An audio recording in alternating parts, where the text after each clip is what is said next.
जागतिक अवयव दिवस के उपलक्ष्य में नागपुर के सुप्रसिद्ध डॉक्टर रवि वानखेड़े जी हमारे साथ है। आइए जानते हैं अवयव दान के विषय में विशेष चर्चा। सर, आज वर्ल्ड ऑर्गन डोनेशन डे है।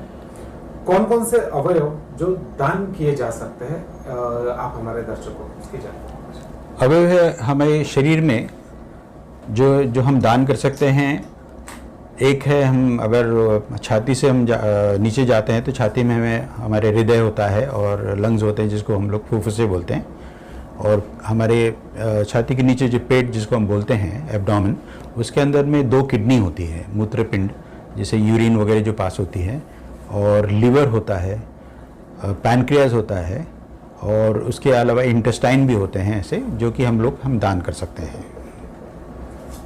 सर, कौन कौन से अवयव होते हैं जो कुछ अवयव मरणोपरांत दिया जा सकता है, कुछ पूर्व में, तो कौन से, इसको कैसे आप डिस्क्राइब करते हैं? जी, जीवित रहते हुए हम कुछ चीज़ जो दे सकते हैं, जैसे कि मैंने आपको कहा कि हमारे शरीर में 2 किडनीज होती हैं, तो 2 में से 1 किडनी हम आसानी से किसी ज़रूरतमंद आदमी को दान कर सकते हैं। और उसके बाद में जो किडनी दाता होता है वो 1 किडनी पर आसानी से अपना जीवन बिता सकता है और कोई तकलीफ नहीं होती है। वैसे ही लिवर, चाहे हमारे शरीर में एक ही होता है, लेकिन लिवर अच्छा खासा बड़ा इतना होता है, और लिवर के 2 भाग होते हैं, एक राइट लोब बड़ा होता है और एक छोटा लेफ्ट लोब होता है। तो राइट लोब का जनरली मैंने जो देखा है कि राइट लोब का कुछ आधा हिस्सा तक डॉक्टर लोग निकाल कर जो ज़रूरतमंद को दे सकते हैं। और इसकी खासियत ये है कि जो जिन्होंने लिवर डोनेट किया है, 4-5 महीने के अंदर उनका लिवर फिर से बढ़ के उतना ही अपने आप पे आ जाता है। और वैसे ही जो लिवर दान किया है जो पेशेंट के इसमें, वो भी बढ़कर वो नॉर्मल साइज में आ जाता है। तो ये हो गया है जीवित रहते हुए। जैसे मैंने कहा कि किडनी और जो लिवर है ये हम जीवित रहते कर सकते हैं। कुछ अंग ऐसे होते हैं जो कि हम लोग मरणोपरांति कर सकते हैं, लेकिन मरण हमारे लिए, डॉक्टर लोगों के लिए 2 प्रकार के मरण होते हैं। एक मरण जिसको हम मृत्यु बोलते हैं। तो मृत्यु का मतलब क्या होता है कि हमारी सांस लेने की प्रक्रिया और हृदय गति बंद हो जाना, जिसको हम लोग डॉक्टर लोग कार्डियो रेस्पिरेटरी अरेस्ट बोलते हैं। कार्डियो यानी हृदय, रेस्पिरेटरी यानी सांस, अरेस्ट यानी बंद हो जाना। तो अगर मेरी सांस लेने की प्रक्रिया और हृदय गति बंद हो जाए तो इसका मतलब है कि मेरी जो दोनों भी जो है वो बंद हो गए हैं, और मिनटों के अंदर में पूरे शरीर की मृत्यु हो जाती है। वो क्यों हो जाती है कि हृदय और सांस बंद होने से हमारे शरीर को जो रक्त और रक्त द्वारा जो ऑक्सीजन मिलता है पूरे शरीर को, वो बंद हो जाता है। और जब ऑक्सीजन पूरे शरीर को मिलना बंद हो जाता है तो हमारी पूरे शरीर को वो खराब कर देती है, वो कोई काम की नहीं रहती है। लेकिन ऐसे लोग जो है वो जिनकी मृत्यु हो गई है, पहले हृदय गति बंद हो गई है, और इन लोग को वो तो दे नहीं सकते हैं। लेकिन एक दूसरी मृत्यु होती है जिसको, जैसे मैंने कहा कि कार्डियो रेस्पिरेटरी अरेस्ट।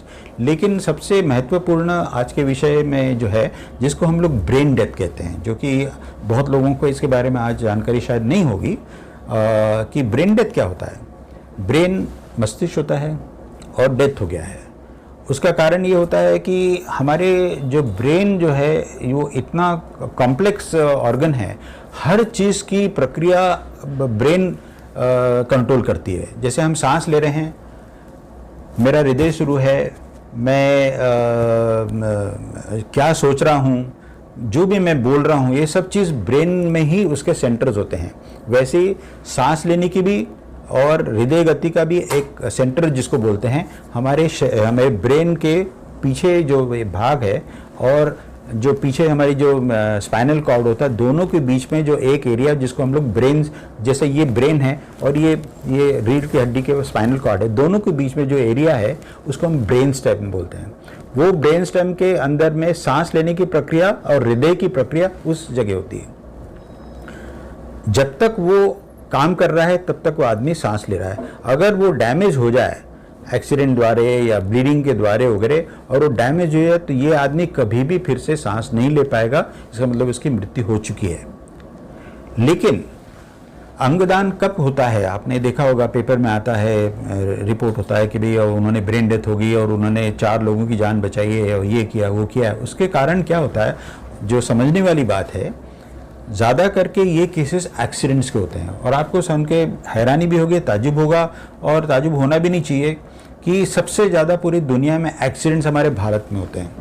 और इसमें ताजुब इसलिए नहीं हो रहा कि हम देखते हैं रोड ट्रैफिक, 90% लोग रोड ट्रैफिक पालन नहीं करते हैं, पढ़े लिखे लोग भी नहीं करते हैं। ये बहुत ख़राब बात है, ये गलत बात है। ये क्यों नहीं करते मुझे भी समझ नहीं आता है, लेकिन अगर हम इसको थोड़ा सा इसको ही नियंत्रण कर ले तो हम लोग आधे पेशेंट्स हम लोग बच जा सकते हैं। लेफ्ट साइड से चलिए, स्पीड कंट्रोल रखिए, ट्रैफिक लाइट है, रेड लाइट है या नहीं जाइए, फिर भी आप देखते हैं हम करते हैं, क्रॉस करते हैं। तो ये इसके कारण सबसे ज़्यादा एक्सीडेंट होता है। एक्सीडेंट हुआ, हेड इंजरी हो गई है, उस वक्त वो आदमी जिंदा है क्योंकि वो हिल रहा है, रो रहा है या सांस ले रहा है, तो कुछ लोग उठा के उनको हॉस्पिटल भर्ती करते हैं। हॉस्पिटल में ले जाने के बाद में जब वो डॉक्टर देखते हैं कि इनकी ये सर में चोट लगी है, ब्लीडिंग हो गई है, तो पहले तो इनको वेंटिलेटर में लगा देते हैं। वेंटिलेटर का मतलब ये होता है कि बाहर से सपोर्ट देने के बाद में उसकी सांस प्रक्रिया को सपोर्ट करेगा और हृदय के चलने को वो सपोर्ट करेगा, cardiac as well as respiration को सपोर्ट करेगा। क्यों सपोर्ट करेगा? जब तक उसको वो ट्रीटमेंट देंगे, जो भी इंजरी हो गई है, जो भी उसको तकलीफ है, उसको ट्रीट करेंगे और सपोर्ट करके रखा है। भगवान की दया से अगर सब ठीक ठाक हो गया है, वेंटिलेटर 2-3 दिन के बाद में आप बंद कर सकते हैं। लेकिन उस दरमियान अगर डॉक्टरों को पता चलता है कि इनका ब्रेन की डेथ हो गई है, यानी इनकी क्षमता सांस लेने की बंद हो चुकी है और हृदय का भी क्षमता जो चलने की वो बंद हो गई है, तो इसका मतलब ये आदमी ये कभी भी फिर से जीवित नहीं हो सकता है। लेकिन क्योंकि पहले से वेंटिलेटर लगा हुआ है तो ये आदमी सांस ले रहा है और हृदय चालू है। मृत्यु हो गई है, ये बहुत समझने वाली बात होगी, मृत्यु हो गई है। क्योंकि जब हम लोग पेशेंट से बात करते हैं या वो खिड़की से देखते हैं, उनको लगता है कि भाई उनका हार्ट वो कार्डियक वो दिख रहा है मॉनिटर पे, तो उनको लगता है हमारा आदमी जिंदा है, लेकिन नहीं, वो वेंटिलेटर के कारण है। फिर डॉक्टर कहते हैं भाई इनकी वेंटिलेटर ये बंद हो चुकी है, तो नॉर्मल सर्कमस्टांसेस में क्या है, ठीक है डेथ हो गई है, वेंटिलेटर बंद कर दो, आप अपनी बॉडी ले जाए। लेकिन अगर इसके ऑर्गन्स कार्यरत हैं, अच्छे हैं, यंग आदमी है, ज़्यादा करके एक्सीडेंट के बच्चे छोटे ही होते हैं ना, तो उनके बहुत सारे ऑर्गन सब कार्यरत हैं। ऐसे वक्त में अगर हम लोग का जो काम है, जो लोग इस विषय में काम करते हैं, ऑर्गन ट्रांसप्लांट वगैरह डोनेशन में काम करते हैं, जो सोशल वर्कर्स हम लोग रहते हैं ज़्यादा करके, जो डॉक्टर जो भी, उनको बोलते देखिए इनकी मृत्यु हो गई है, लेकिन ये आदमी 4-5 लोगों की जिंदगी बचा सकता है अगर आपने कंसेंट यानी सम्मति दी तो ही। सर क्या क्या कानूनी प्रक्रियाओं से गुजरना पड़ता है एक डोनर से लेकर एक एक्सेप्टर तक? हाँ, सबसे पहले तो यह है कि अगर इन्होंने ये दे दिया है, सम्मति दे दी है, कंसेंट दे दिया है कि हाँ आप ले सकते हैं, तो फिर हम देखते हैं कि इसमें से हम क्या ले सकते हैं। जैसे मैंने कहा कि 2 किडनी है, लीवर है, हार्ट है, लंग्स है, पैनक्रियाज है, बाकी तो छोड़िए क्या ना स्किन है, आँख वगैरह, ये सब तो रूटीन बात है। तो गवर्नमेंट की प्रक्रिया जो है, रूल्स क्या है कि एक बॉडी होती है हर जैसे कि अपन अपने नागपुर की बात करेंगे तो नागपुर में एक कमेटी है जिसको ZTCC कहते हैं, जोनल ट्रांसप्लांट कोऑर्डिनेशन सेंटर, जो कि गवर्नमेंट मेडिकल कॉलेज के डीन ऑफिस में हम लोग का एक ऑफिस होता है, जहाँ पर ये बॉडी रहती है और वहाँ एक रजिस्टर होता है। वो रजिस्टर में किन किन लोगों को क्या क्या ज़रूरत है उसकी एक लिस्ट रहती है।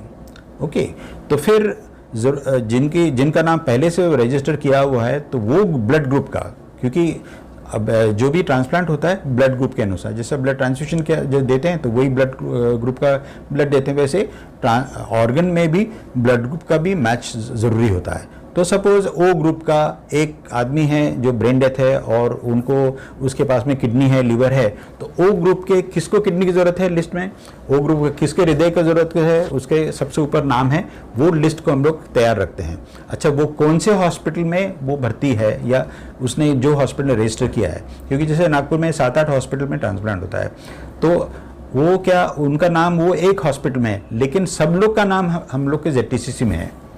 फिर हम लोग एलोकेट करते हैं कि भाई ठीक है, एक ये जो पेशेंट है जो कि ये हॉस्पिटल में एडमिट है, उनको हम एलोकेट कर रहे हैं, तो आप तैयारी कीजिए उनसे कांटेक्ट करने की, क्योंकि वो तो घर में रहते हैं सब लोग, वो है कि नहीं है, कि बाहर गए हैं क्या है, वो लेने की कंडीशन में है नहीं है। तो अगर वो आने को तैयार हो जाता है तो हम लोग उनको एलोकेट कर देते हैं। अगर वो तैयार नहीं है तो दूसरा नंबर किसका है तो उसको एलोकेट करते हैं। तो एलोकेशन जो गवर्नमेंट की बॉडी है, इसका मेन काम ये होता है कि जो भी बॉडी या जो भी पेशेंट के ऑर्गन्स हैं ग्रुप वाइज को एलोकेट करें और प्रॉपर उनको ही दें, और जंप नहीं कर सकते।